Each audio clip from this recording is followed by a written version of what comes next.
শ্ৰদ্ধাৰ সাধুগুৰু বৈষ্ণৱবৃন্দসকল আই মাতৃসকল প্ৰথমতে প্ৰশ্ন কৰিছো আপোনালোকে কিমান দানী ব্যক্তিৰ বিষয়ে জানে ইতিহাসৰ কিমান দানীৰ বিষয়ে আপোনালোকে জানে কৰ্ণ হৰিশ্চন্দ্ৰ একলব্য মই আজি তেওঁলোকৰ বিষয়ে নকওঁ মই বেলেগ এজন দানীৰ কথাহে আজি ক'বলৈ লৈছো অদ্ভুত দানী তেখেতৰ যি দান সেই বিষয়ে জনাৰ পাছত আপোনালোকৰ গাৰ নোম বিহৰি উঠিব কেনেকৈ এনেকুৱা দান কৰিব পাৰে বহুত ইন্টাৰেষ্টিং হয় তেখেতৰ কাহিনীটো গতিকে আৰম্ভ কৰি দিওঁ এই কাহিনীটো হৈছে দ্বাপৰ যুগৰ শ্ৰীকৃষ্ণৰ যুগৰ তে অৰ্জুনে শ্ৰীকৃষ্ণক কৈ আছিলে যে মোৰ দাদাৰ সমান দানী জাগে কোনো নাই সংসাৰত মোৰ দাদা যুধিষ্ঠিৰৰ সমান দানী কোনো নাই ইমান দান কৰিছে ব্ৰাহ্মণ তে শ্ৰীকৃষ্ণই মিছিকিয়া হাঁহিটো মাৰি অৰ্জুনক কৈছে বোলে মই যদি দানীৰ লিষ্টখনত চাওঁ দুৰ্যোধনৰ নাম বহুত পাছে অৰ্জুনৰ এটা খং উঠিছে অৰ্জুনৰ এটা অহংকাৰ হৈ আছে যে ককায়েকে ইমান দান কৰিছে বোলে মই নেমানো এটা কৃষ্ণই ক'লে বোলে হয় নেকি ঠিক আছে তুমি নামানা ঠিকই আছে যে তোমাক মই প্ৰমাণ দি দিওঁ এটা অৰ্জুনে কৈছে ঠিক আছে মোক প্ৰমাণ লাগিব এটা শ্ৰীকৃষ্ণ আৰু অৰ্জুনে ব্ৰাহ্মণৰ ৰূপ ধৰি ল'লে ব্ৰাহ্মণৰ বেশ ধৰি ল'লে দুইজনে আৰু যমদেৱ আহিলে আৰু যমদেৱে কি কৰিলে এটা সিংহৰ ৰূপ ধাৰণ কৰি ল'লে গোটেই তিনিজন গ'ল কাৰ ওচৰলৈ গৈছে সেই দানীজনৰ ওচৰলৈ যিজনৰ বিষয়ে অৰ্জুনক শ্ৰীকৃষ্ণই কৈছে সেইজনৰ নামটো জানি থওক তেওঁৰ নাম ৰজা মৌৰধ্বজ এটা মৌৰধ্বজ ৰজাই প্ৰত্যেক দিনাই ব্ৰাহ্মণক দান কৰে ব্ৰাহ্মণৰ পদ পখাল মানে ভৰি ধুৱায় আৰু দানো এনেকৈ কৰে নিজ ইচ্ছামতে নহয় ব্ৰাহ্মণৰ ইচ্ছামতে যি বিচাৰে তাকেই দান কৰে গতিকে শ্ৰীকৃষ্ণ মানে ব্ৰাহ্মণ ৰূপী শ্ৰীকৃষ্ণ অৰ্জুন আৰু সিংহৰূপী যমদেৱ তেখেতৰ দুৱাৰ পালেগৈ ৰজাজনৰ ঘৰ পালেগৈ গতিকে শ্ৰীকৃষ্ণ আৰু অৰ্জুন ব্ৰাহ্মণ ৰূপী তেওঁলোকে ভিক্ষা খুজিবলৈ খুজিছে ৰজাক তেতিয়া ৰজাই সেৱা সৎকাৰ কৰিছে বহিবলৈ পীৰা পাৰি দিছে তেওঁলোক বহিলে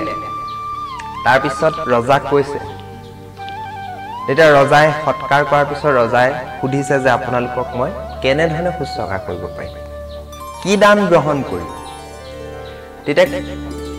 কৃষ্ণই কৈছে যে নহয় তুমি এনেকৈ ক'লে নহ'ব তুমি প্ৰতিজ্ঞা কৰিব লাগিব তেতিয়া শ্ৰীকৃষ্ণই লোটাৰ পৰা পানী ৰজাৰ হাতত তুলি দি ৰজাক প্ৰতিজ্ঞাবদ্ধ কৰোৱালে যে যি বিচাৰে সেই দান দিবই ৰজাও প্ৰতিজ্ঞাবদ্ধ হ'ল যে দান দিমেই আপুনি যি বিচাৰে মই তাকেই দিম তেতিয়া ৰজাই যেতিয়া প্ৰতিজ্ঞাবদ্ধ হ'ল তেতিয়া শ্ৰীকৃষ্ণই কি বিচাৰিলে আপোনালোকে জানেনে শ্ৰীকৃষ্ণই বিচাৰিলে মাংস যে আমাক সন্তুষ্ট কৰাৰ আগতে আপুনি আমাৰ লগত অহা আমাৰ এই সিংহটোক সন্তুষ্ট কৰিব লাগিব তেতিয়া ৰজাক কৃষ্ণই সুধিছে পাৰিবনে ৰজাই পাৰিম তেতিয়া কৃষ্ণই কৈছে বোলে কি মাংস খুৱাব মইহে নধম ৰজাই কিহৰ মাংস খোৱাৰ যোগ্য মোৰ ৰজাই চাওক কোনো গৰু ছাগলীৰ মাংস কাটি আনি সিংহটোক নোখোৱায় কাৰণ কিয় জীৱ হত্যা মহাপাপ কোনো জীৱ জন্তুৰ হত্যা কৰি তাৰ মাংস সিংহটোক নোখোৱায়হি বা প্ৰজাৰ হত্যা কৰি মাংসও নোখোৱায়হি কাৰণ প্ৰজা মানেই ভগৱান গতিকে তেতিয়া ৰজাই কি মাংস খুৱাব ৰজাই নিজৰ গাৰ পৰা মাংস কাটি খুৱাব ইমান মাংস মোৰ গাতেই আছে এইবিলাককে কাটি মই সিংহটোক খুৱাম এইবিলাকেই খাম তেতিয়া শ্ৰীকৃষ্ণই কৈছে যে আমাৰ এই সিংহটো বুঢ়া হৈছে ই দাঁতেৰে তোমাৰ সেই বুঢ়া যিবিলাক মাংস তুমিও বুঢ়া হৈছা তোমাৰ সেই টান টান মাংসবিলাক ই খাব নোৱাৰিব নহয় তেতিয়া ৰজাই কৈছে তেতিয়া আপুনিয়ে কিবা উপায় দিয়ক বিধান দিয়ক কাৰ মাংস খাবই তেতিয়া শ্ৰীকৃষ্ণই কৈছে যে তোমাৰ যে পুত্ৰ আছে সি কোমলীয়া হৈ আছে তাৰ কোমল কোমল মাংসখিনি ই খাই ভাল পাব সেয়াই খাব ৰজা বিমূৰত পৰিলে পুত্ৰৰ মাংস এই ৰজাৰ পুত্ৰৰ নাম আছিল কি তাম্ৰধ্বজ ভিতৰৰ পৰা ৰজাৰ পুত্ৰই সকলো শুনি আছিল ৰজা বিমূৰত পৰি মুখৰ পৰা একো শব্দই নোলোৱা হ'ল থৰ লাগি গ'ল এতিয়া ৰজাই দান দিলে হয় নিজৰ পুতেকৰ মাংস যেনিবা দিয়েই দিলে খাব বালক হত্যাৰ মহাপাপ লাগিব যদি নিজৰ পুত্ৰৰ ইচ্ছা নহয় ইচ্ছাৰ নোহোৱাকৈ অনিচ্ছা সত্ত্বেও ৰজাই যদি পুত্ৰৰ মাংস সিংহটোক দিয়ে বালক হত্যাৰ মহাপাপ ৰজাৰ ওপৰত লাগিব গতিকে সেই মৌৰধ্বজ ৰজাৰ পুত্ৰ তাম্ৰধ্বজ যাৰ বয়স মাত্ৰ 5 বছৰ হৈছে সি ভিতৰৰ পৰা ওলাই আহি দেউতাকক কৈছে যে মই হাজু আছো দেউতা মই মোৰ বলিদান দিবলৈ মই হাজু আছো পিতৃয়ে পুত্ৰৰ পৰা বিচাৰে নেকি পিতৃৰ মনৰ কামনাখিনি পুত্ৰই পূৰণ কৰিব লাগে আজি মই তোমাৰ পুত্ৰ হৈ মই নিজৰ যদি বলিদান দিব নোৱাৰো মই তোমাৰ পুত্ৰ হোৱাৰ যোগ্যই নহয় গতিকে মোৰ এই বলিদান মই নিশ্চয় দিম ৰজাৰ চকুৰে চকুলো বৈ আহিছে পুত্ৰৰ পিতৃৰ স্নেহ চাওক পুত্ৰ ধৰ্ম কেনেকুৱা চাওক যে মোৰ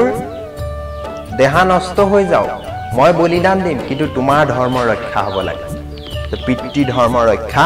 হ'ব লাগে বাৰু পুত্ৰ মান্তি হৈ গ'ল পিতা মান্তি হৈ গ'ল দান দিব কিন্তু মাতৃ জানো মান্তি হ'ব মাতৃৰ দুই চকুলেৰে অশ্ৰুধাৰ খুব কান্দিছে মাকে নিজৰ পুতেকটোক কেনেকৈ বলিদান তথাপিতো পত্নী যি ধৰ্ম সেই ধৰ্ম পালনৰ কাৰণে মৌৰধ্বজৰ পত্নীয়ে নিজৰ পতিক কৈছে যে আপোনাৰ বাবে মোৰ এটা নহয় হাজাৰটা সন্তান মই আপোনাৰ কাৰণে বলিদান দিব পাৰিম এগৰাকী মাতৃয়ে কৈছে আপোনাৰ ধৰ্ম নষ্ট হ'ব নালাগে মোৰ লৰাই আপোনাৰ ধৰ্ম কেতিয়াও নষ্ট হ'বলৈ দিব নোৱাৰে এটা কি হাজাৰটা লৰাই আপোনাৰ কাৰণে বলিদান দিব আপোনাৰ ধৰ্ম ৰক্ষা কৰিব আপোনাৰ ধৰ্মই মোৰ ধৰ্ম গতিকে তেনেকুৱা আছিল তেতিয়া যুগৰ পত্নী নিজৰ স্বামীৰ ধৰ্ম ৰক্ষা কৰিবলৈ নিজ পুত্ৰৰ বলিদান দিব পাৰিছিল সকলো মান্তি হৈ গ'ল এতিয়া মাংস দিব লাগে ব্ৰাহ্মণে কৈছে ৰবা তেনেকৈ নহয় তেনেকৈ লৰাটো দি দিলে নহয় আমাৰ সিংহটো বুঢ়া তোমাৰ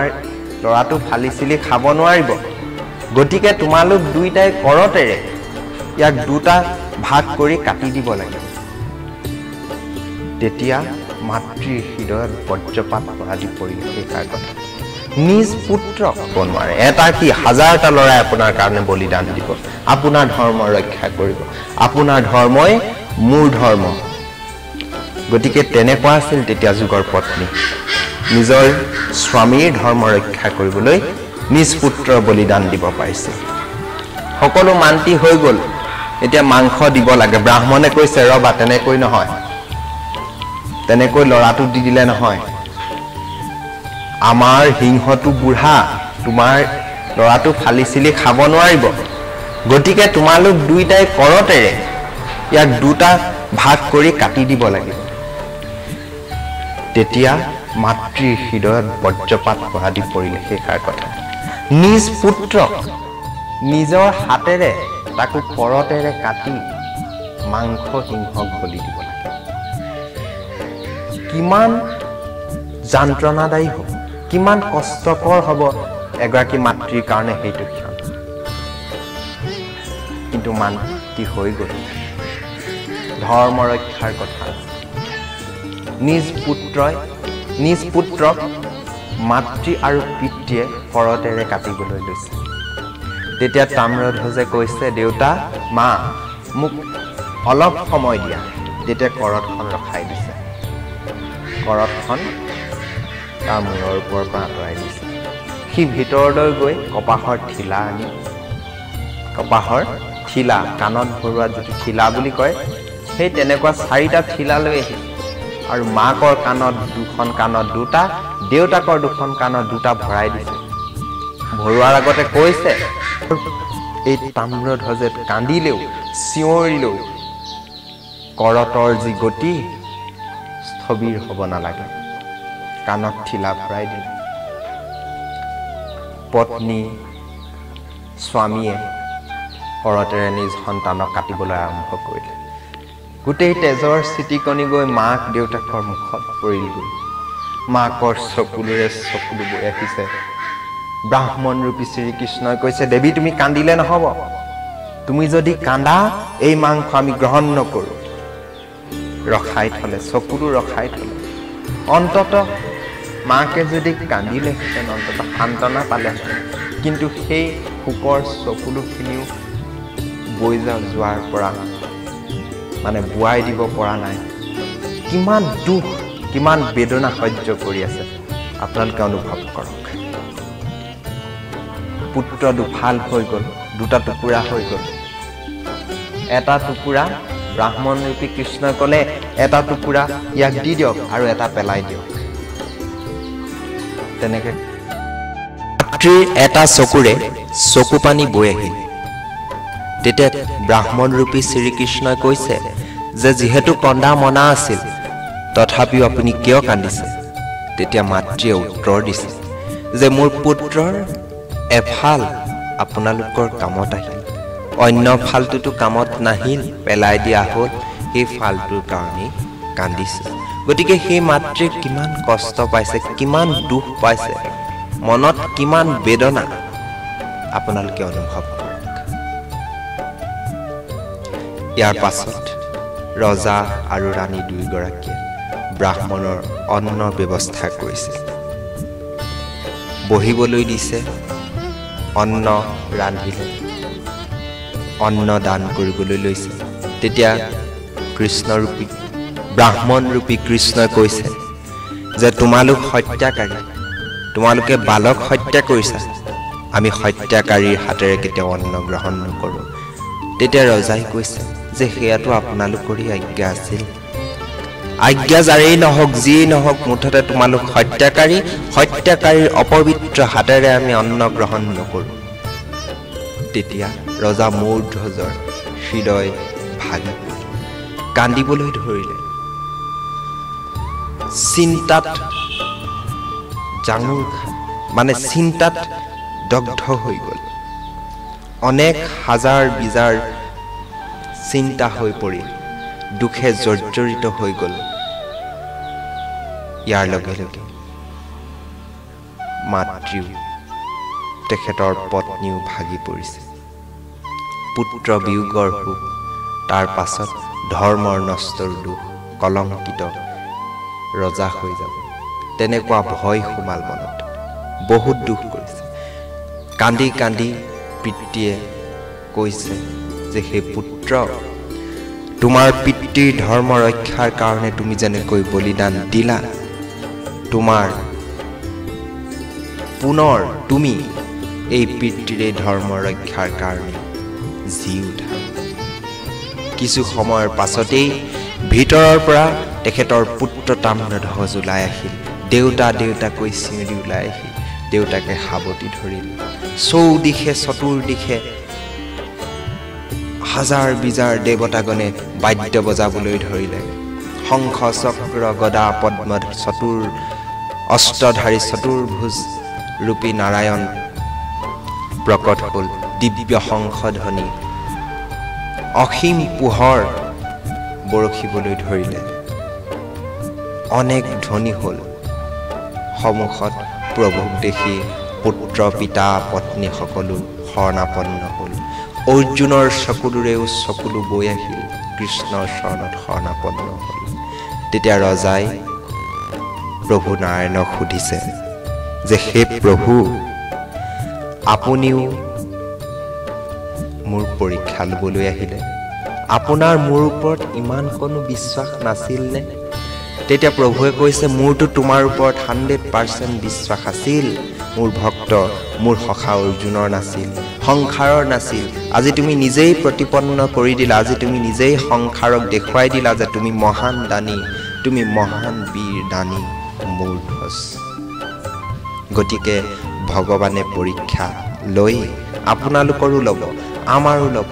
ভগৱানে ভক্তৰ পৰীক্ষা সদায় লয়। যি ভক্ত ভগৱানৰ প্ৰিয় তেওঁৰহে পৰীক্ষা লয়। গতিকে সংগ্ৰামৰ সময়ত আপোনালোকে কেতিয়াও দুখ নকৰিব, কাৰণ সেয়া আপোনালোকৰ পৰীক্ষাৰ সময়।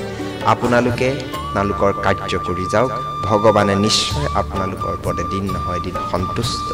হ'বই। গোবিন্দ।